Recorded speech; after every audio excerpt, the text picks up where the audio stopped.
La vie, c'est comme un jeu de cartes. Je t'assure, mon frère, si tu comprends simplement ce que je suis en train de te dire là, tu pourras aisément naviguer au travers de ces vagues. Imaginez-vous qu'on se trouve à la finale d'une compétition de jeu de cartes, 8 Américains par exemple. On a 2 finalistes qui se rencontrent ce soir-là. Ces 2 finalistes ont à disposition 52 cartes. Premier service, on distribue 2 cartes à chaque compétiteur. Le compétiteur 1 a les piètres cartes de toute sa vie, de toute la compétition, de tout son parcours. Donc, quand il attrape ces cartes-là, il se dit tout de suite que j'ai travaillé durement pour être là. Certainement que c'est fini pour moi. Il n'y a plus rien à faire, je vais échouer. Ce qu'il oublie, c'est que les mêmes cartes dont il dispose, on a 4 modèles de chacune de ces cartes-là.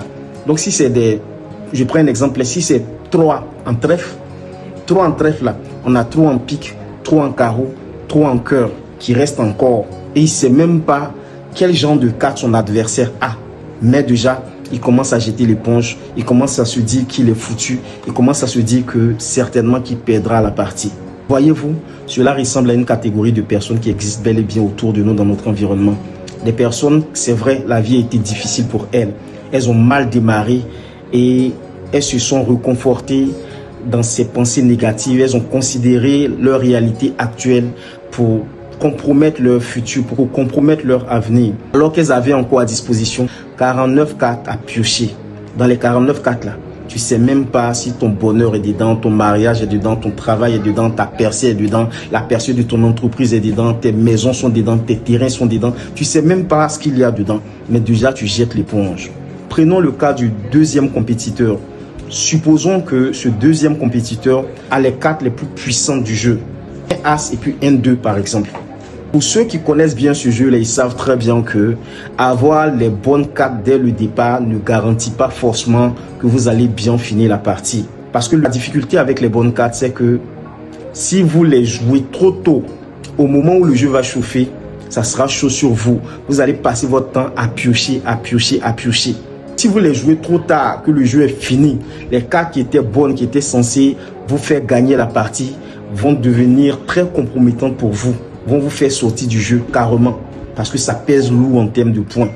Voyez-vous, c'est aussi comme ça la vie et c'est aussi une catégorie de personnes qui existent dans notre environnement. Des personnes qui sont nées avec une cuillère en or dans la bouche.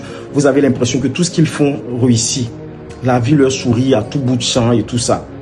Mais je vous assure que avoir de bonnes cartes au départ de la vie ne garantit pas que vous finissiez bien votre vie. Donc au travers de ce jeu, au travers de cette anecdote, au travers de cette métaphore, j'aimerais t'interpeller, toi qui hésites, toi qui es découragé, toi qui penses que tout est déjà fini pour toi. Ce n'est pas encore fini. Avoir des mauvaises cartes, c'est vrai, tu vas devoir te battre 2 fois plus pour gagner le jeu. Tu vas devoir développer 2 fois plus ton mindset. Tu vas devoir développer une certaine résilience pour pouvoir remonter la pente, rattraper le bon niveau. Mais je vous assure, quand vous atteignez le bon niveau, vous devenez 2 fois plus fort que ceux qui avaient eu les bonnes cartes. Et vous pouvez même leur damer le pion. Donc restez focus, restez concentré, ayez de la résilience et remontez la pente à votre rythme. C'était TMK, votre coach, pour vous servir. Merci.